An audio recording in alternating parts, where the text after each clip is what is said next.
We've all heard of the incel. It's a term used by men who are involuntarily celibate to describe themselves, but men aren't the only people who experience involuntary celibacy. I can't be around you anymore. Bye, Liz. That's funny, that's what the guys always say. In fact, the term incel was first coined by a woman in 1997. The original Involuntary Celibacy Project website was a forum for people of all genders and sexualities to share their struggles with sexual and romantic relationships. Today, many male incels are known for blaming women and feminism for their struggles, and some have even used those misogynist ideals to justify extremist violence. And you could call that toxic, but we're all desensitized to it. So, after the term incel was hijacked by men who promote misogyny, a new term emerged, Femcel. But what makes a Femcel unique and different from the stereotypical male incel? And on screen, how do we represent the angst and frustration of involuntarily celibate women in our culture? I guess in this society, being male and an asshole makes you worthy of our time. Here's our take on the Femcel, what she's like in real life and on screen, and what she says about female empowerment and female desire.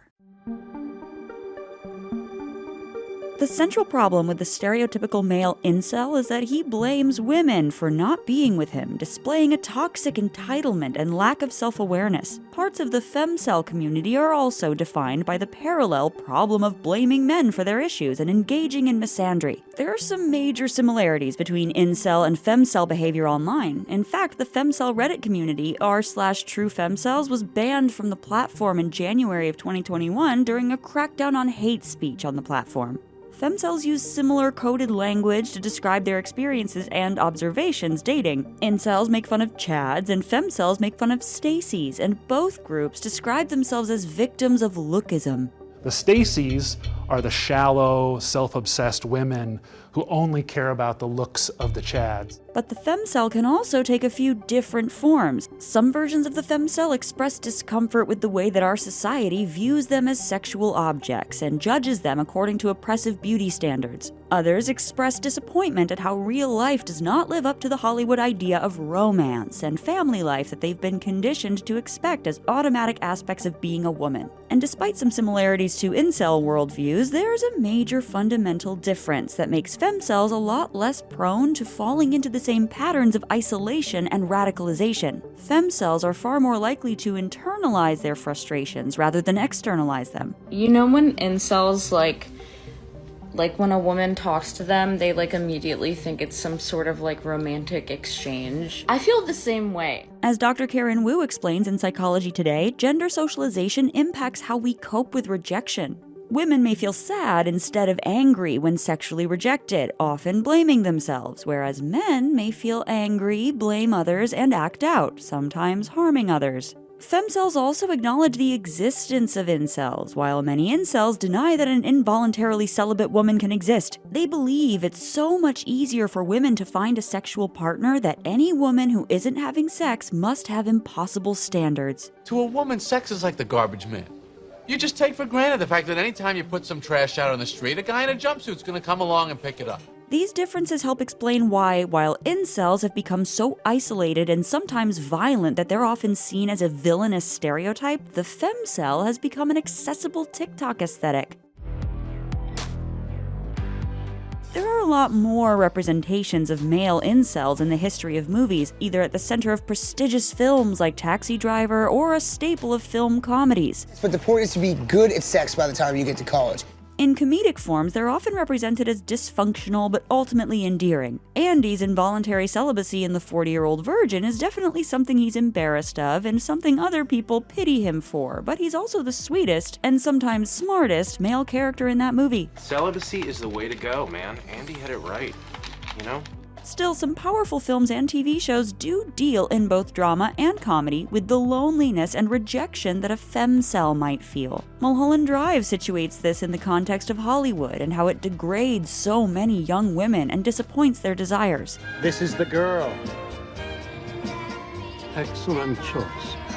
In 2022, Jeff Schollenberger wrote of the rise of femcel noir, which often centers on a voyeuristic female who lives alone, possibly with some kind of condition like agoraphobia or alcoholism that isolates her. She might become fascinated by a rival family unit in which the woman seems to possess what she does not, a satisfying sexual relationship, a present husband, a child. Often, Schellenberger says this character witnesses or believes she witnesses the sexual betrayal and murder of the rival, and the plot is a means of her confronting her frustrated desires for a fuller domestic life or her confused feelings about not having the family society expects her to have. The classic comedic femcel archetype on screen is often a more light-hearted version of this story. Guys, she's got glasses and a ponytail.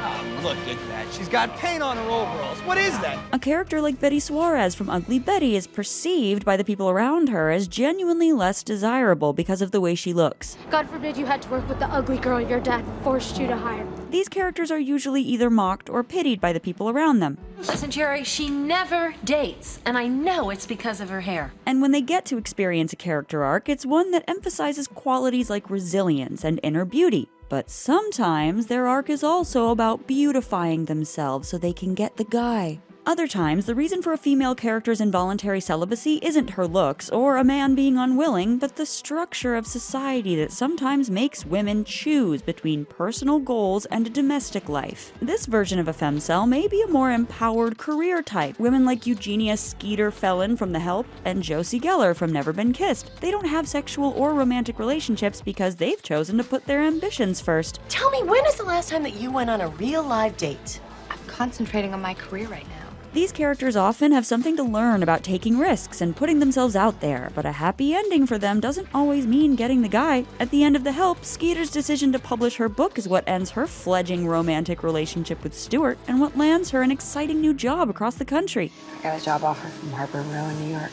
Meanwhile, with the movement towards extremism among male incels online, we've started to see a new kind of male incel on screen. Villains like the Joker, the Riddler in The Batman, Jack and Frank in Don't Worry Darling, and Todd Phelps in She-Hulk Attorney at Law. She-Hulk does not deserve your attention. She does not deserve your praise. These characters are clearly inspired by the real-life online communities of radicalized young white men, which begs the question, does the femcel movement risk heading down a similar path?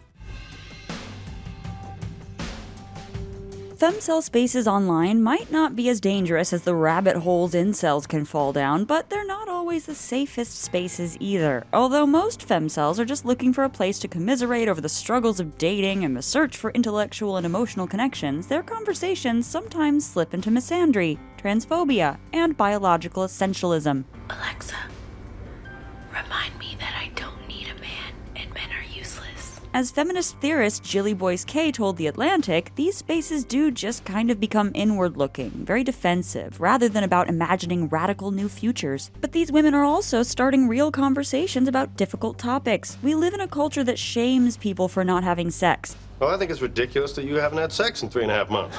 And the beauty industry might be getting more inclusive, but according to market research from Mintel, 25% of Gen Z consumers still feel left out of beauty advertisements. Our culture's beauty standards hurt many women in the dating world and beyond. My whole life changed when I started getting help for my eating disorder, which resulted in weight gain after the pandemic. People don't even look you in the eye anymore.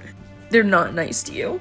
Especially men. Femcels online and on screen create space to talk openly about women's experiences of sexual frustration and desire. More recently, we've started to see this on screen through another trope of involuntarily celibate women who want to have sex with a specific romantic interest but can't.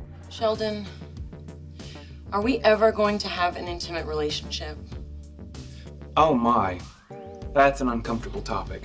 In Season 2 of Fleabag, Phoebe Waller-Bridge's character deals with the frustrating experience of pining after a hot priest who is not willing to give up his vow of chastity to the church. Celibacy is a lot less complicated than romantic relationships. Throughout the season, Fleabag expresses her desire for sexual intimacy and also for the kind of intimate emotional connection she craves from a partner. She doesn't just want someone to have sex with, but someone to be there for her, to help her in ways that she finds difficult to help herself. I want someone to tell me what to wear every morning. I want someone to tell me what to eat, what to like, what to hate, what to rage about. Similarly, Sheldon's and Amy's relationship in The Big Bang Theory sets an important model for partners dealing with mismatched libidos and shame around sexual desire. Sheldon, all Snow White needs is one little kiss to wake up. Heard you the first time. Amy is comfortable talking openly about her involuntary celibacy, her insecurities, and her sexual desires, but she's also able to appreciate her relationship with Sheldon beyond physical intimacy. We're both hardcore into quilting. These characters reflect how our culture has become more aware of female sexuality and female desire, and they challenge us to reconsider old stereotypes about male versus female sex drive. The Femcel doesn't have to be someone to pity. Raining celibacy! At the very least, what we can learn from her is that it's important to voice your concerns and be honest about what you're looking for in a partner. After all, everyone's sexuality is their own unique journey to navigate and figure out. It's important to find people in your life who meet your needs, physically and emotionally, and it's impossible to do that without introspection and open communication. Sheldon Cooper does not get lucky. You and me both, brother. Jilly Boyce K observed when speaking to The Atlantic that many femcels are actively rejecting heterosexual dating in a system that doesn't work for them and finding joy and intimacy in other ways by focusing on other areas of life which are not to do with romance and sex. Especially in our culture, where conversations about sex and sexuality, especially for women, can be fraught and shameful, talking about our frustrations and anxieties can help break down barriers to connection that we all need. That's The Take. Click here to watch a video we think you'll love, or here to check out a whole playlist of awesome content. Don't forget to subscribe and turn on notifications.